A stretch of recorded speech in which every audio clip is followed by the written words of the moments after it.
Bonsoir, heureuse de vous retrouver pour le point de l'actualité de ce jeudi 5 juin 2025. Voici les titres de cette édition. Tabaski 2025, c'est demain la fête. Nous ferons un focus sur le marché du mouton, du bassin, mais également dans les salons de coiffure. À Boaké, une opération de fouille à la prison fait 5 morts et 29 blessés. Nous reviendrons sur les circonstances exactes des faits. Le choléra sévit toujours en Côte d'Ivoire, 45 personnes infectées et 7 morts enregistrées à Vridi. Les détails dans quelques instants. Le 5 juin marque la Journée mondiale de l'environnement, une occasion pour les autorités, les ONG et les citoyens de sensibiliser aux enjeux écologiques et d'agir concrètement pour la planète. Pour une meilleure compréhension de la journée, nous recevons Loukou Kofi Jules, environnementaliste, en fin d'édition. C'est tout pour le sommaire. Bienvenue dans le journal de 7info. Le fait marquant de l'actualité nationale, à la prison de Boaké, une opération de fouille a viré au drame le mardi 3 juin dernier. 23 détenus et 6 agents pénitentiaires ont également été blessés. Oscar Kouassi, notre correspondant à Boaké, était sur les lieux. 48 heures après les événements du camp pénal de Boaké, les populations sont encore sous le choc. Que s'est-il réellement passé? Une opération de fouille à la maison pénale de Boaké vire au drame avec la mort de 5 détenus et 29 blessés, dont 6 agents pénitentiaires.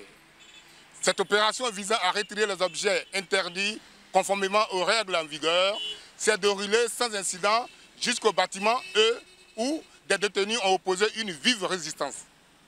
Les agents pénitentiaires ont été attaqués par les détenus armés de gourdins, de machettes et d'autres objets contondants.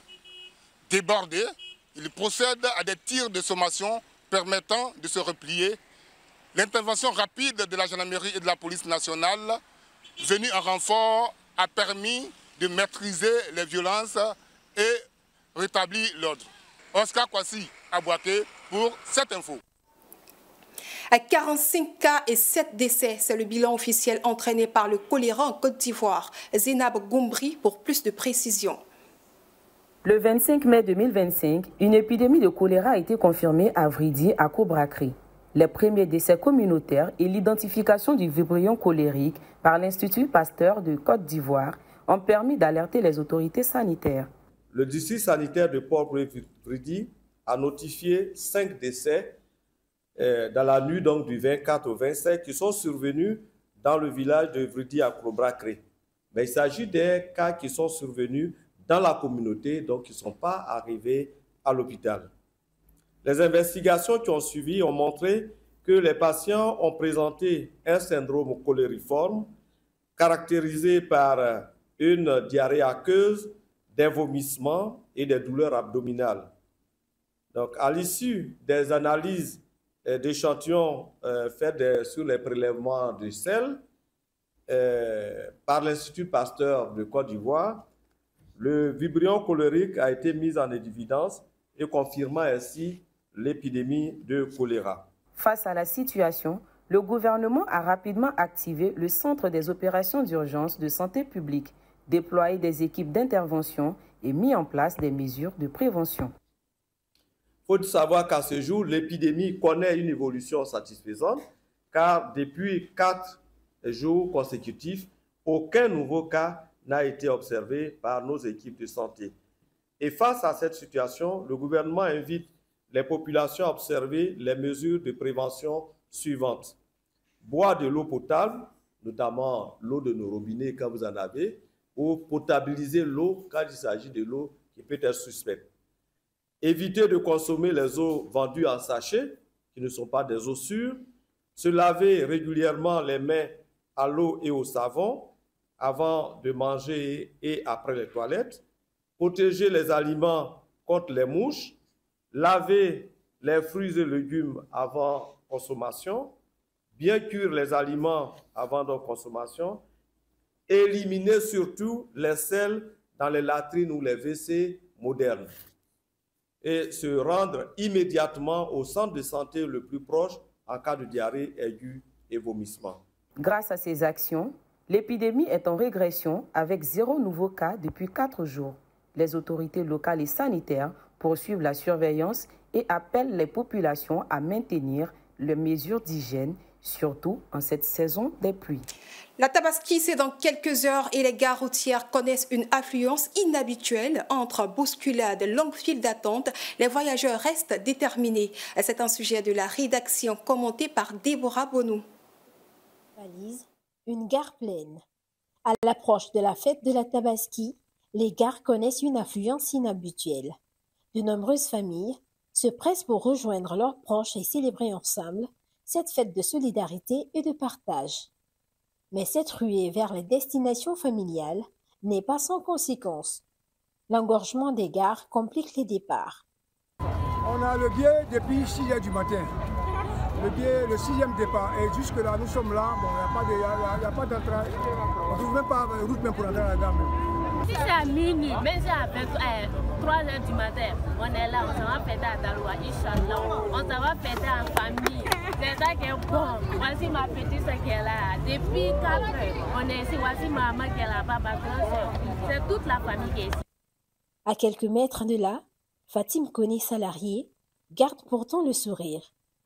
Entre bousculades et longues files d'attente, la détermination des voyageurs reste intacte. Tous n'ont qu'un objectif, partager ce moment sacré avec leurs proches, peu importe les obstacles. Puisque la famille est là-bas, donc c'est normal, c'est tout à fait normal même d'aller fêter avec la famille. Surtout au Tabaski, c'est tellement sacré. Si vous êtes réunis en famille, il n'y a rien de tel de proche. La Tabaski à l'intérieur du pays avec la famille. Parce que nous sommes à Abidjan ici, on n'a pas nos parents ici. On est venu se chercher, les parents sont à Daloa. Donc il faut les rejoindre et aller passer la fête.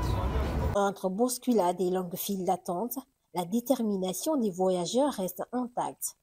Tous n'ont qu'un objectif, partager ce moment sacré avec leur famille. Malgré les difficultés liées au déplacement, les passagers gardent espoir et se réjouissent de retrouver leurs proches. Ce reportage était commenté par Maïkanon. Et c'est demain la Tabaski. Pour faciliter l'accès aux moutons, le gouvernement ivoirien a lancé une foire à Anyama. Notre reporter Mesmeyao était sur place. Suivons ensemble son compte rendu. Ils étaient nombreux à participer au lancement de cette foire des moutons sur le site principal de vente des bétails d'Abidjan. Une initiative saluée par les autorités locales qui entendent faciliter l'acquisition des bêtes dans des conditions réglementées et accessibles. Les espaces ont été sécurisés, viabilisés, organisés pour garantir l'accès fluide et équitable aux commerçants et à la population qui sont des acteurs essentiels dans l'organisation de la foire de la Tabaski 2025. Chers partenaires, je tiens à saluer ici la mobilisation exemplaire de toutes les parties prenantes, les vétérinaires, les forces de sécurité, le service de santé d'hygiène. Le président de la filière bétail, Isia Kassawadogo, a tenu à rassurer les populations sur la présence des bêtes dans les sites dédiés. Cette année, ce que je peux dire, surtout donner l'assurance à la population d'Abidjan, que l'an passé, les gens étaient inquiets. Et vous avez vu que les moutons sont venus jusqu'à on a vendu, il y a eu les restes. Et cette année-là, je pense que ça sera la même chose. Parce que les animaux qui arrivent là, je ne pense pas si ça peut finir. Voilà. Cette fois vise à lutter contre la spéculation, désengorger les points de vente informels et permettre à chaque fidèle de célébrer dans la dignité. Parlons toujours de la Tabaski. Aujourd'hui, nous faisons un zoom sur le bassin à Abidjan, dans la capitale économique ivoirienne. Fanny Kaja nous donne des précisions dans ce reportage. Assis à même le sol, les artisans de Bazan s'efforcent d'apporter davantage d'éclat à leur création. Communément appelés Bazan-Gossila, ce qui signifie tapeurs de Bazan. Armés de leur bois et de leur bazin, ils mettent tout en œuvre pour satisfaire leurs clients à l'approche de la fête de Tabaski. Ici, sur ce métier, depuis mes grands-parents, depuis la Guinée, après là-bas, Sierra Leone, après la guerre de Sierra Leone, je me suis rendu à Abidjan en 2004. Notre travail là, c'est pas facile. Avant, ça marchait, mais maintenant, on débrouille quand même parce que le marché est déjà gâté. Avant, on s'en sortait bien. Parce qu'en ce moment-là, quand ça marchait là, entre le mois de Tabaski et le Ramadan, au moins comme ça, au maximum, on peut avoir les petits 300 000, 350 000. Mais cette année même, là, même prix de popote, même au moins 50 000 ou 100 000 comme ça, non, on n'a pas pu gagner. Parce que cette année, ce n'est pas marché. Parmi ses clients, on retrouve Souleymane Sanogo qui ne manque pas de souligner l'importance de ce service. Nous donnons pour taper, c'est pour refaire, c'est pour que ça puisse bien briller. Non, le bazin, c'est un habit traditionnel. On le fait taper. Le fer à repasser ne peut pas donner l'éclat. Au contraire, le fer à repasser dégrade le bazin, en quelque sorte. À chaque fête de Tabaski, l'engagement des artisans de Bazin-Gossila rappelle l'importance de la culture et du savoir-faire dans la célébration des traditions. Parlons politique à présent, Charles Blégoudet, ce nom ne figure pas sur la liste électorale. Après la publication de la liste électorale définitive par la commission électorale indépendante, le président du COJEP et ses collaborateurs dénoncent une manœuvre politique. Drissa Diané a pris part à cette conférence de presse. Réuni en conférence de presse le jeudi 5 juin au siège du parti, le porte-parole du COJEP, M. Ouraga Serge, a exprimé la colère et l'indignation de la formation politique face à ce qu'il qualifie d'injustice. Nous disons, nous n'acceptons pas cette exclusion. Nous ne l'accepterons jamais. Pour la CEI, cette radiation s'appuie sur une décision de justice. Une condamnation à 20 ans de prison infligée à Charles Blégoudet à la suite de la crise post-électorale de 2010. Une justification que rejette fermement le COJEP. S'agissant du président Charles Blégoudet, cette exclusion n'est ni plus ni moins que l'aboutissement d'un mensonge d'État, d'un faux judiciairement orchestré, soigneusement orchestré, d'un montage grossier qui a instrumentalisé la justice pour éliminer un adversaire politique. Alors que la présidentielle de 2025 rentre dans sa phase décisive, la question de l'exclusion de certains leaders politiques continue d'alimenter la polémique. Pour le COJEP, cette radiation n'est pas seulement une affaire de droit, mais un combat politique. Je vous le disais en titre, aujourd'hui est célébrée la Journée mondiale de l'environnement sous le thème « Combattre la pollution plastique ».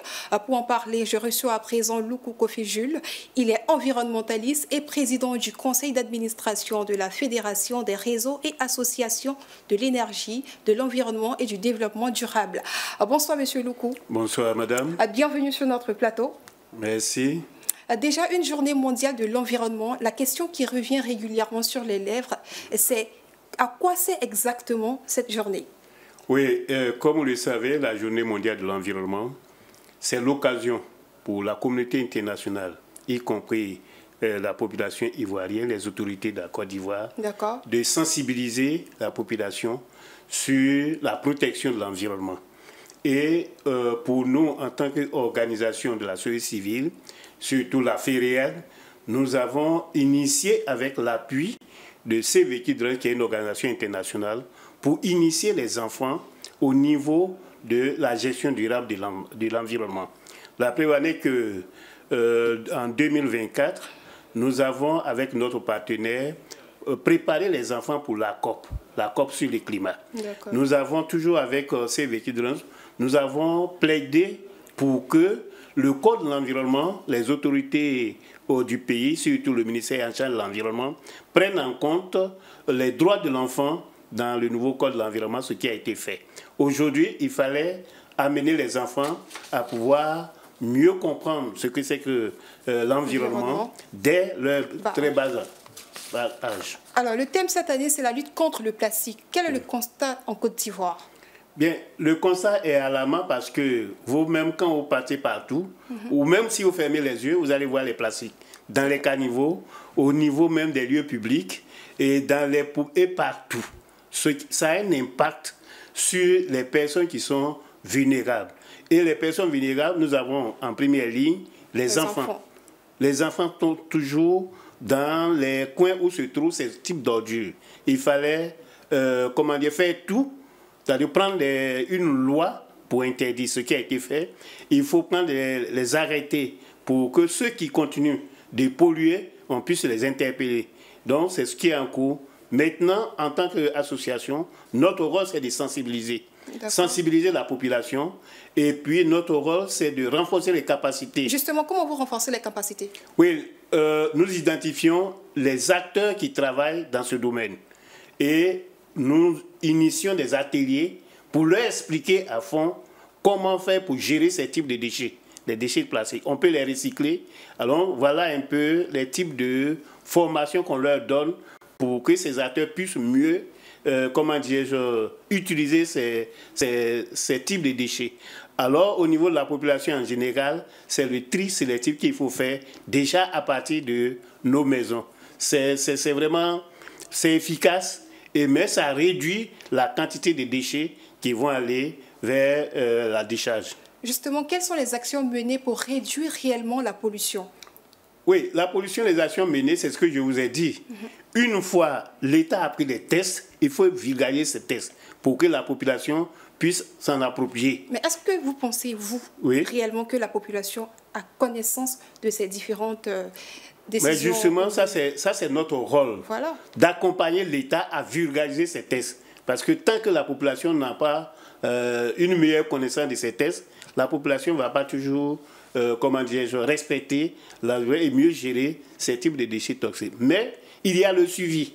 Il y a le suivi que l'État doit faire, mais il y a le suivi aussi le suivi indépendant que les organisations de la société civile que nous sommes, nous devons faire pour rendre compte à l'État pour dire voici un peu, on a pris des tests, mais les gens ne respectent pas. Maintenant, il appartient à l'État, à travers le ministère en charge de l'Environnement, de prendre les dispositions pour pouvoir, bien sûr, réduire ces types de pollution. Mais pour un citoyen lambda qui ne sait rien de ces différentes règles, il sort le matin, il jette un plastique sur la terre, il ne sait rien en fait. Donc comment est-ce qu'il fait pour avoir accès concrètement à toutes ces informations qui sont, selon vous, disposées par le gouvernement?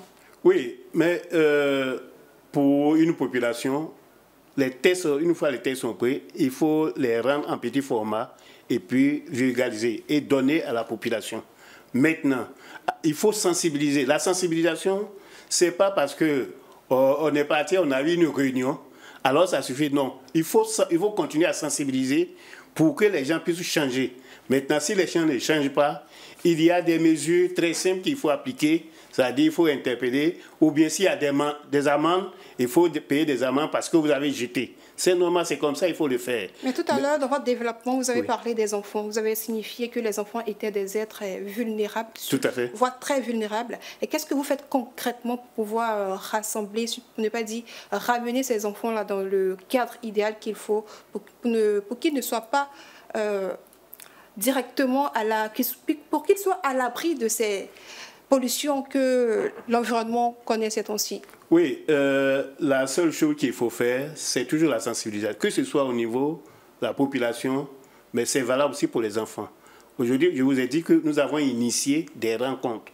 Donc, nous leur donnons des informations sur l'enjeu de ces déchets plastiques. Depuis quelle classe, par exemple? C'est à partir de CM2 et ça va jusqu'en 6e terminale. CM2, c'est pas un peu trop... Oui, mais quand on parle d'enfants, non, CM2, il y a des enfants qui sont... On commence au niveau de l'école primaire. Voilà. Et avec les maîtres, on leur donne toutes les informations. Maintenant, il appartient à ces enseignants de continuer la vulgarisation vers ces enfants de bas de très jeune âge. Je veux dire, CM2, oui. Les enfants qui sont en classe de CP1, CP2, ils ne sont pas très vulnérables? Non, ils sont très vulnérables. Quand on dit enfants, c'est tous ceux qui sont en dessous de 16 ans, ou bien même 16 ans, ils sont vulnérables. Donc l'information, c'est à tous les niveaux. On est allé à Bakou avec une jeune fille qui était en première. En première, elle allait présenter une déclaration. Donc, ne dites pas que les enfants ne peuvent pas, à partir de CM2... Je vais pas dire, non, je ne dis pas cela. Je veux dire, même à la maternelle, nos enfants ils sont hyper intelligents. Tout à fait. Dans ce 21e siècle, c'est indéniable. Je veux juste dire qu'il serait plus intéressant que vous rameniez un peu votre sensibilisation depuis les classes maternelles. Parce que vous avez dit CM2. Et CM2, les enfants ils sont déjà un peu grands. Non, au fait, c'est une moyenne. OK. Voilà, c'est parce que vous ne m'avez pas bien suivi. C'est une moyenne.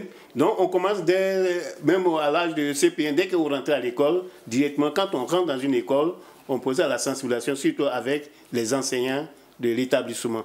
Qu'est-ce qui est fait donc pour garantir le droit des enfants dans ce contexte justement? Bon, ce qui est fait, c'est que déjà au niveau de l'État de Côte d'Ivoire, à travers le ministère en charge de l'environnement, ils ont intégré les droits de l'enfant en lien avec l'environnement et le changement climatique dans le code de l'environnement. Et c'est ce qui est important. Maintenant, l'autre volet, c'est que nous sommes en train de traduire ce code de l'environnement pour que tout le monde puisse au moins être au même niveau d'information, pour ne pas que l'exploitation de ce code soit un peu difficile pour les enfants et toute la population. C'est en cours, mais très bientôt, nous allons mettre ça sur le marché pour renforcer la sensibilisation, surtout vers les enfants. Voilà un peu ce qui a été fait.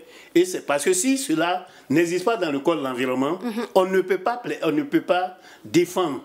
Impossible. Et puisque la loi a pris ça en compte, alors il est de notre devoir de pouvoir utiliser, comment dire, la loi pour renforcer la sensibilisation.